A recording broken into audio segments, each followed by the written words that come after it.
Welcome everyone to the next episode of the CANDU show. You've got Donray Bennett here and my co-host. Scott Blair, good to see y'all. Good to see everyone again. Have a lot going on, so much going on in the world of sports that we decided to chunk it up and go back-to-back episodes just so that we can encompass some things. In our last episode, we addressed Everything. some We addressed everything. just about everything. We want to dive a little deeper into NFL. We didn't have too much time for NFL, and then also we're going to see how we felt about the epic battle, the gladiator like fight Oh, between Tyson and Jake Paul. What were your thoughts on that? disappointment. Sad that just it was not anywhere near well, I think there were a lot of people who expected it was going to be that way. Absolutely. Right, that it turned into a WWE match versus an actual boxing match. Netflix, seriously, come on.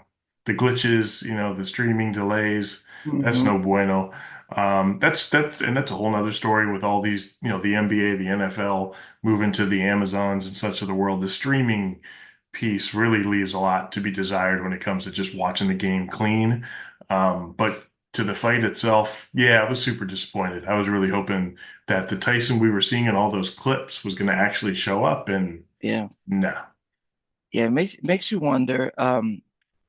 And Roy Jones in the broadcast kept pointing out Tyson's legs, which to a non-expert like myself, I wasn't sure. But as I looked more, I could see, and I know that's where punches start. The He was power heavy. originates Yeah. from. I'm not sure what was going on, but Well, it could be the the, illness that he had, right? The medical emergency over the summer. absolutely. So What's wild is a friend of mine actually went to Kutztown. You probably ran into him at my house once or twice. Jay Gall on his Facebook page literally wrote down. He's big in the wagering business, and I guess people have been asking what he thought of the fight, and he wrote down to a T what was going to happen.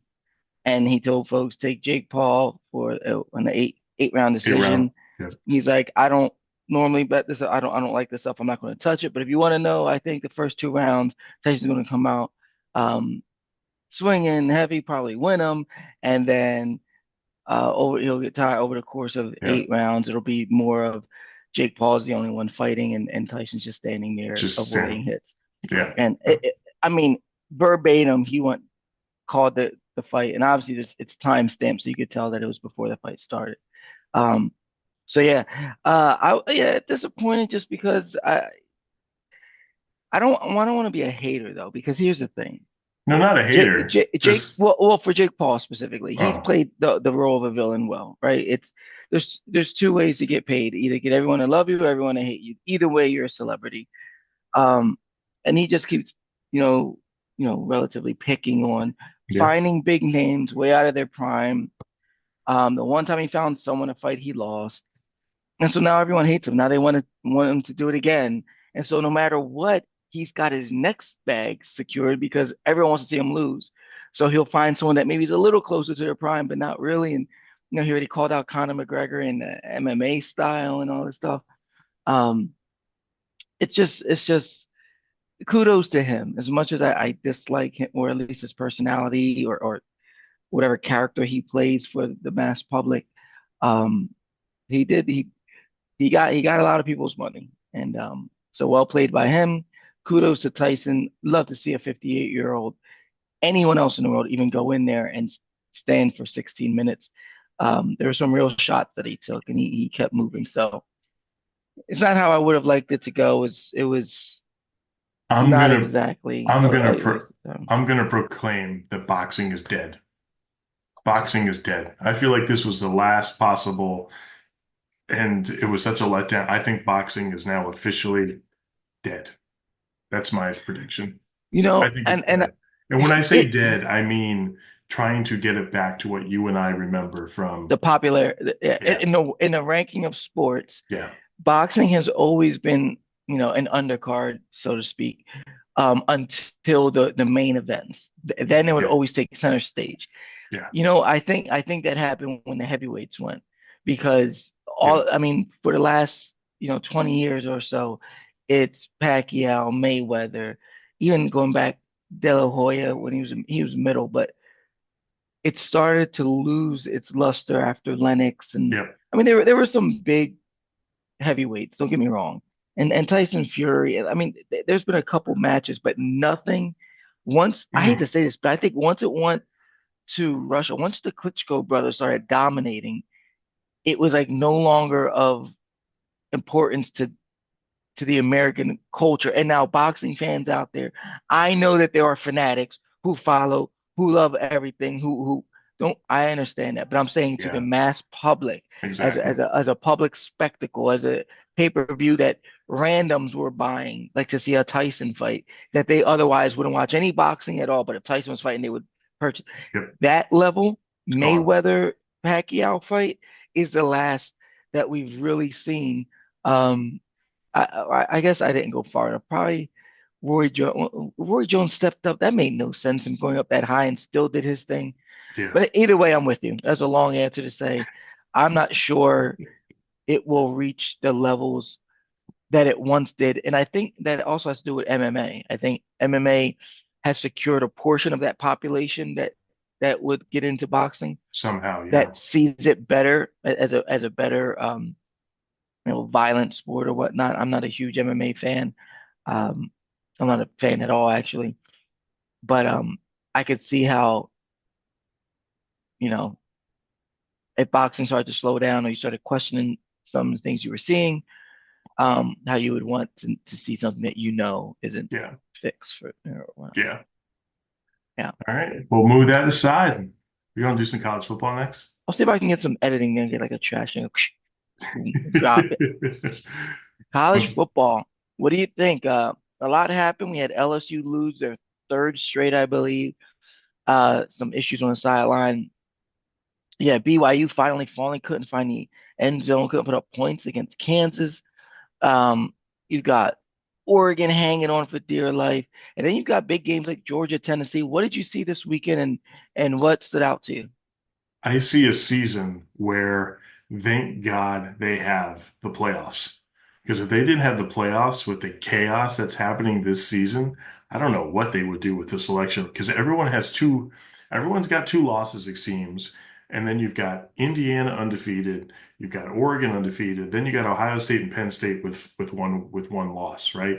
So how's it going to play out? So if you end up with Indiana losing to Ohio State, then They're you're going to beating have Ohio State. Stop I it. They're going to I beat Ohio State. I think so And too. I don't think it's going to be close, but okay. Sorry to I interrupt. I If think so. Indiana loses, I'm I think sorry. so too.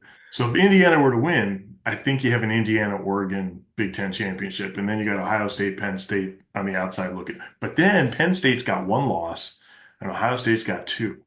So how are they going to handle that when it comes to the playoff selection Because Penn process? State's loss was to Ohio State at home. And even though it was an ugly game to watch, it was close, it was competitive.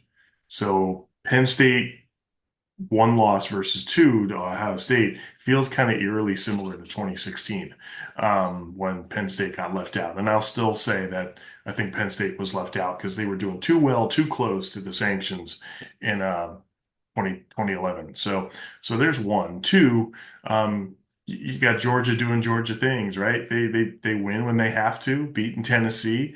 Good competitive game. LSU, I'm not a Brian Kelly fan. I didn't Nope. understand the hype. Didn't understand the hype. So that's that. And in the midst of all this, you still got Boise State. Boise State still standing strong. So those are my quick thoughts. And Yeah. Syracuse won. Syracuse, I see you. You beat Cal. Nice. Yeah, I think it's interesting that four of the top five are Big Ten, considering Yeah. Oregon's now Big Ten. Um, you're right. I think they lucked out with the college football playoff this year having 12 because that scenario you just described would be incredible. You have you have a two-loss team that would have lost to, theoretically, Ohio State would have lost to the number one team in the nation at Oregon, Yeah. really close and arguably suspect because they changed the rules right afterwards Yeah. because of what happened. Yeah. So that is, and then there, Yeah. and then if they were to lose to Indiana, that would be they would have probably lost to number one and number two ranked team in the nation. Yeah. And so But then you got Penn State who has two losses, but one of them is to the one team that we're debating with. So, Yeah. uh, And but and I gotta say this, it was odd. You've got Penn State, Ohio State. Why was that game played at noon? great question. Just anyways, Great continue, question. but just I weird. know, and it's Happy Valley, so you know that night game Yeah, spectacle with the whiteout yeah, there had to be yeah. some other underlying probably something that has to do TV with contract with Fox or TV. something. Yep, Yeah, exactly. They probably had some other night game that they wanted or whatever. yeah. So with me, what I saw was a lot of Oh, parity, a lot of parity, a lot of things.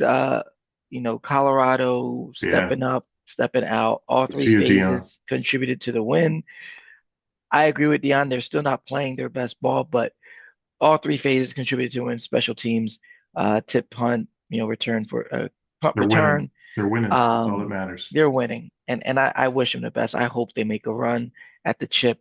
Um, but another West team, BYU, got upset at home. I mean, they've Yeah. been very impressive this year, and a little stumble against Utah, but they pulled it out. And now you got a loss to Kansas. to Kansas at home, so that'll be interesting. And Kansas State fell, so Yeah. basically, I mean, Colorado already controlled their destiny in terms of getting into the the the Big 12 championship game. But it's starting to open up even further, and so the haters out there are going to be so mad if the Buffs somehow finish out this run and make it into the playoffs. A I'm few here things for would it. make me happier. Oh yeah, absolutely. But yeah, I don't have too much to say on it because there was so much. It's all over the place. There's upsets that I don't even know if they're upsets anymore. And then there are games. Um, I just like seeing good football. So at this Yeah. point, I'm not a big Kelly fan, so I'm glad Yeah. Florida, a mediocre Florida team was able to take down LSU. Um, and and I'm really looking forward to how the season ends. I think there's going to be a bunch of two-loss teams. Yeah. Georgia, Um, Alabama. Oof. yep. I mean, Clemson needs to don't I think they need help to Yeah. get into their championship game. Because Miami's got one loss, I think. So, and Miami, I think, ends the regular season at Syracuse, I think. I gotta Is check that that. right? It's definitely against, I gotta check that. Yeah. So we'll see. There's going to be a lot of unhappy people out there because, of course, when you make it 12, that just means that there's going to be a 13th, 14th, 15th, and 16th ranked team who's going to complain because they should have been in, instead of thinking, well, we wouldn't have been in if it was two or Yeah. four or Or, yeah. six or eight. So I That's really right. think no one Miami should at be arguing. Syracuse. Yeah. That's the only thing that disappointed me about Kirby Smart. It's like, why are you complaining? First of all, if you win your conference, you're in. So how about you just do that? Yeah. Secondly, it's 12 teams. If you're complaining about being the 12th team in, that's not a committee problem. That's your problem.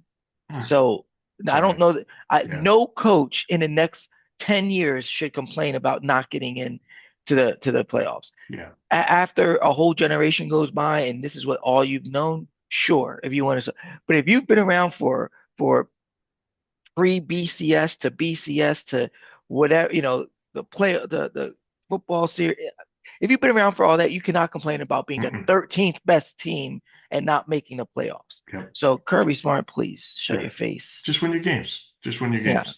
Just win You your have two games. losses. If you win out, you know you're in. And if you lose again, you don't deserve to be in anyway. So be quiet. So I just got to Anyway. say it again. Syracuse is 7-3. They host UConn next week. And then if they win that game, 8-3, they will be hosting Miami. And that's a big game for Miami because they need that to be Yeah, able to stay in contention for one of those playoff bids. Big game in the Cuse on absolutely. November 30th. Big game. Big game. All right. Well, let's move on to the professionals of that sport. Um, you got the Eagle. Well, we got the NFL. We talked a little bit about the Eagles and Chicago in our last episode, so we can leave them off the table and we go right into um, the rest of the league. What are your predictions for this weekend? What do you see and what do you hope to see? I'm excited for this Steelers-Ravens matchup. Let's see how this plays out. I think it's a great opportunity for the Ravens to come out. The Ravens seem like they're like a lot of teams that they forget who they are. They forget they have Derrick Henry at times where they should be using him. Of course, we know how strong the Steelers defense is. The fact it's in Pittsburgh, I want to lean towards Pittsburgh a little bit, but I still don't trust Russell Wilson. I don't. Um, so I'm going to put my trust in the Ravens to maybe squeak out a last second win. And then there's a lot of games that are just not interesting for today. So I'm just going to rattle them off. Jaguars, Lions, Rams, Patriots, Browns, Saints, Colts, Jets, Vikings, Titans, Raiders, Dolphins, Falcons, Broncos. I mean, come on, what are we talking about here? But tonight, this afternoon, and I don't know why it wasn't flexed to an evening game, is what we talked about, I think, before. Chiefs against Buffalo in Buffalo. Taylor Swift is probably flying over from her Toronto concert from this weekend. Um, I think that's huge. I think that's the potential AFC championship rematch again. It's, New England Patriots, Indianapolis Colts, kind of a 2.0. So eyes are on that. Eyes are on that for sure. And I'm going to predict Buffalo wins. Yeah, I mean it's hard to go against Buffalo when you look at the way the two teams are playing. I think uh Coleman. Keon's still out. Yeah, Coleman I believe is still out, but the addition of Amari Cooper is as you know, Hopefully he's back. He was out last week. I believe he's supposed to be playing this week. I think that'll make a bit it could be a big deal, but I tell you what, I'm very interested in the same game you discussed, the Ravens Steelers, because I feel like one, I have Lamar Jackson in my three fantasy leagues, right? And he's been dominating. And this could be a classic place of where you overthinking does it. Because I want to sit him. Because nothing about the history of these two teams tell me that there's going to be any type of offensive explosion. It is going to Fair. be a grit. 17-13. Yep. It's going to be a battle to the end. And so, I kind of want to sit Lamar and just enjoy the game. I can't do that. Obviously, he's a leading MVP, probably voting right now. But I can't wait to see it because to me, this is the epitome of football. It's what in the late 90s or late 80s, early 90s, Eagles Dallas was, or Giants San Fran in the 80s, or this is like Really? You're going to leave out that one team? Okay, keep going. what the Bears? Just saying, they did win a chip during that They did time win a period. chip, yes, yes, and the Bears. No, but I just feel like if you're a fan of old school football, if you're a fan of, I won't be surprised if teams came out in the I formation. You know what I mean? I just expect a Mm, really good game, hard hitting, and and the fact that it's not a primetime game, I think will allow for that too. Because if it's on at 8, if it's on Monday night, because you can make an argument that could be flex too, for the late game. I think you lose some of the contact, some of the violence. I think you might be able to get away with a little bit more when you're not on a national stage. And so, not that I mean, each of these games theoretically are on a national stage yeah. nowadays with services, but I think it's going to be a great one. So I'm looking forward to that. The night game, Cincinnati Chargers, that kind of has a little reverence for the simple fact that Cincinnati they've got to win. They I keep mean, hanging around. They're just they hanging keep around. hanging Yeah. around, and with 7 playoff teams nowadays, I mean, they can still get in with a 9-8 record, I guess. But they got to win and they got to beat a good team. Yeah. So the Chargers are 6-3. outperforming. They're 6-3, outperforming their expectations. They haven't played the toughest of competition yet, but they've played Oh, NFL yeah. teams. So They're not giving up Hail Marys because they don't I know th how to coach at the end. So, yeah. So I think this could be very indicative of determine if Cincinnati can't beat a fringe good team or they've lost to great teams, can they beat a somewhat good team? If they can't do that here, then stands to reason that even if they do make a playoff run, they really don't got a shot. So I'm looking closely at that one just to see that and to test Harbaugh. I think Harbaugh's got that defense playing really well this year, outplaying their talent, I think. And they still got Bosa and and Khalil Mack there, but I they hear you. they they do have that. And then I, the couple games I've seen, I haven't it hasn't been impressive on the back end, but um, that front pressure they get Yeah. makes the back end a lot better. So I think it'll be great to see what they can do with Burrow and what Burrow can do with them. So I'm looking forward to that night game.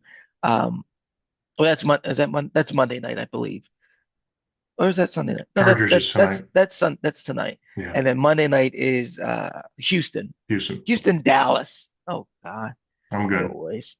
Keep it So you're moving. right. It's a really lackluster Yeah, setup this week. Um, so that's it. I don't have any. In that's terms of good. how about some predictions? Who do you got winning the Ravens Steelers? Did you say the Steelers. Ravens pull it out? Oh, I'm gonna Steelers, but because it's home, simply because it's a home game. you Yeah, know that's that all. that would be the most Mike Tomlin thing to do, right? Is to beat the Ravens at this moment. The one thing I'll say is Russell Westbrook, Russell Wilson is going up against a terrible secondary. The Yeah, Ravens are uncharacteristically horrid at defense, and Russell Wilson's probably going to go off. maybe. He might go for like 350. Here's the one thing. I just said all that stuff right about a knockdown, grit out Yeah, game. I could Watch it also be be a shootout. 38, 35, something like Yep, that. Yeah, yep. Could be a shootout, and Russell Wilson could earn that check. yeah. But I'm gonna go with the Ravens just because Okay. uh, Lamar's doing very Lamarish things right now. Yeah, So yeah. Him and D. Henry are just a yeah, nasty matchup. Love it. I So love it. Love it. this was good. It's a good episode. It's good. Get a little bit more off the chest. We can start from scratch after get some reaction after this weekend and looking forward to what's going on. Hopefully, we have a little more to play with respect to college and NBA by next week. I doubt it, but hopefully, we have a little bit more substance. Somebody starts to pull themselves away. Oh, wait a little bit. Um, so, any last remarks? What do you got? Hot takes before we head out of here? I think the only remaining hot take that I will give is Syracuse basketball. I see you. Youngstown State, double overtime. Come on. Come on now. Come on now. And Duke's gonna be all right. Duke's gonna be nice. I mean, we were watching they were playing Wofford yesterday, and at one point it was like 24-7 or something. I looked like, I don't know, it felt like 5 minutes later, but it was more like 35 minutes later. It was like 66-17 or something. I'm like, holy cow. So I'm looking Well, forward to chatting a little bit more about. Oh, and Gino, Ty Tara Van Devere. So yeah, next win. He'll be the all-time wins leader. that's wild. That's wild. Yep. As for me, I don't have any other than here's one. For everything we just said, Atlanta, Denver. Mm, Those are two teams that in the next 2 years, maybe by next year, one, if not both, might be competing for that, being the championship, NFC, AFC. maybe because Just Detroit's watch. nasty. Detroit's Just gonna watch. be chilling. I But don't know. We'll here, see. If the but Bears he, hire Bill Belichick, we'll see. oh God. But here's why. Atlanta got, I don't want to say they're lucky because they did this, but there's no pressure to get Penix in. Yeah, He is developing, and he's developing under yeah. a great veteran who's been around, who's played through injury, had to sit around, been backup, It's a good got hot take. paid, got like he's been a quintessential pro since Yeah, coming out of Michigan State. I see Aaron Hasn't Rodgers always been, blueprint. yep. He wasn't always the man.